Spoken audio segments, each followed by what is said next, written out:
Early last Wednesday morning, while getting ready for work, I received a phone call from a member of my staff. And the first words he said was, "Congressman Howard Coble passed last night. And Governor, we've written a statement for your approval for the newspaper." And he proceeded to read the statement in which he talked about how Howard Coble was a tireless public servant who served in the U.S. Coast Guard, was Assistant U.S. Attorney, Secretary of Revenue, the longest-serving member of the House of Representatives in the House from North Carolina, and on and on and on through his resume. As my aide continued,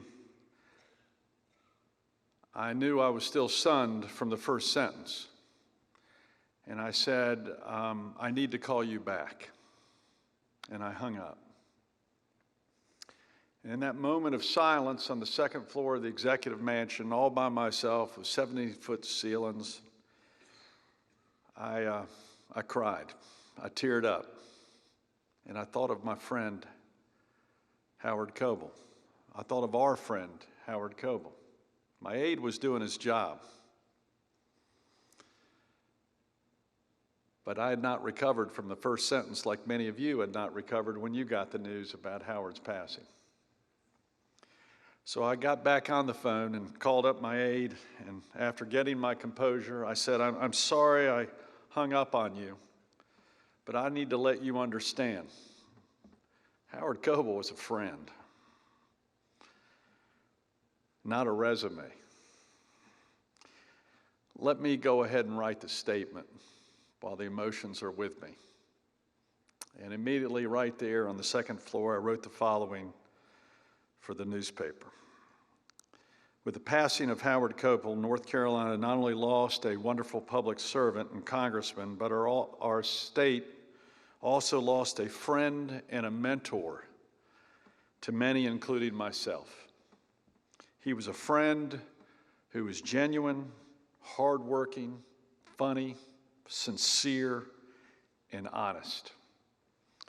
We will miss our friend, but we will never forget him and the good things he did for our country, our state, and for many of us individually. Ann and I will keep the Coble family in our prayers during this difficult time. As I've had more time to reflect and being honored by the family to ask to give this eulogy, I thought of other things about Howard that come from the heart and soul, like many of you have told me since his passing. He could relate to anybody, anytime, any place, anywhere. He spoke to everyone eye to eye. And I think it was because he came from parents where his dad had an 8th grade education, but was able to become a high-level manager at Belk's right here in Greensboro. And his mom worked in a textile mill, the heart of North Carolina. His parents were the heart of North Carolina values and his values. And no matter where he rose in life or what title he achieved, especially in government, Howard Coble never lost the values that he got from his parents and that he got from his faith. He was kind and humble, and he appreciated every single day of his life like no one I've ever met before. In fact, just this past September 1st, he came to the executive mansion because he was being honored by the Boy Scouts in Raleigh. And he asked, could I come by the mansion and spend the afternoon and rest a little bit before the dinner? And I said, I'd be so honored. So when he came, I showed him up to the second floor of the executive mansion with, again, the beautiful ceilings, and he went, wow, a bed. And then he went, wow, a fireplace. And then I showed him the balcony. He says, man, it can't get any better than this. I mean, this is a guy who's been in the White House so many times, been overseas and in embassies. He has seen it all. But he, more than anyone else, was appreciating the moment of life and what we knew would be the last several months of his life. And he was appreciating every breath. And I was just wanting to go, this is just a room. But he appreciated it, and he respected it, and he took a great nap, I might add. This was the heart and soul of Howard Coble, because he treated everyone like family. And be with his staff in the back room here before the service, where they're all wearing their devotion on their sleeves, and they're all wearing a yellow ribbon, trademarking his trademark color, yellow. They miss him. I need y'all to hug his staff, because they feel like they've missed an uncle or a dad. They've lost an uncle or a dad. And to hear their stories are just amazing, because he treated everyone the same, and that was the right way.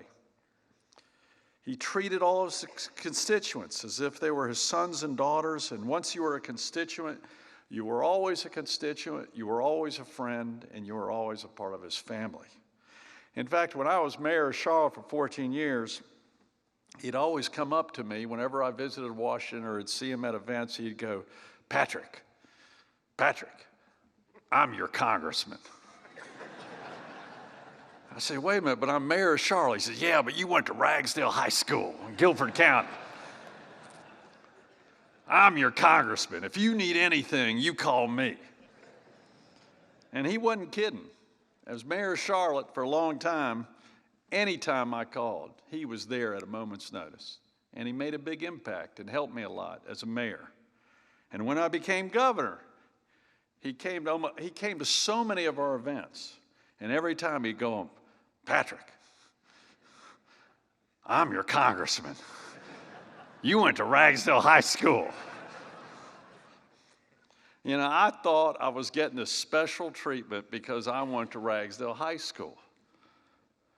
And then I found out after he passed, by reading all the eulogies and comments, that he knew everyone's high school. It wasn't just Ragsdale. It was Western Guilford. It was Southeast. It was everywhere in this area. I was talking to his family before the service right here, and they were trash talking me already, just like Howard was. Western Guilford, we used to beat Ragsdale. So he knew everyone. As an aide of mine, Jimmy Broughton, said earlier today while coming up here from Raleigh, he said, don't walk through an airport with Howard Coble, because he would know everybody. Everyone, the pilots included, and everyone knew him. This was the best of Howard Coble, and let us all learn from that. Today, I get to give Howard a little bit of special treatment like he gave every one of us. Today, I'm honored to proclaim November 10th, 2015 as Howard Coble Day in North Carolina.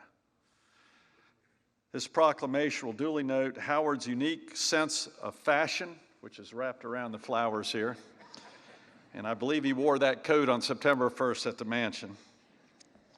His unparalleled knowledge of high school mascots, and his fierce and competitive nature on the tennis court, and his just genuine heart and soul and spirit.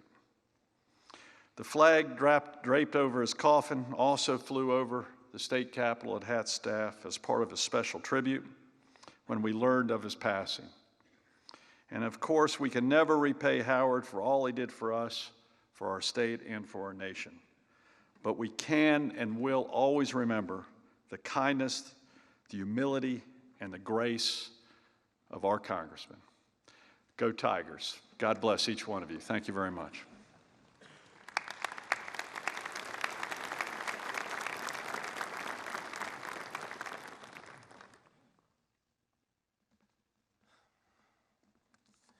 My name's Ed McDonald. I was Howard's third and last chief of staff, but many of you know me by the name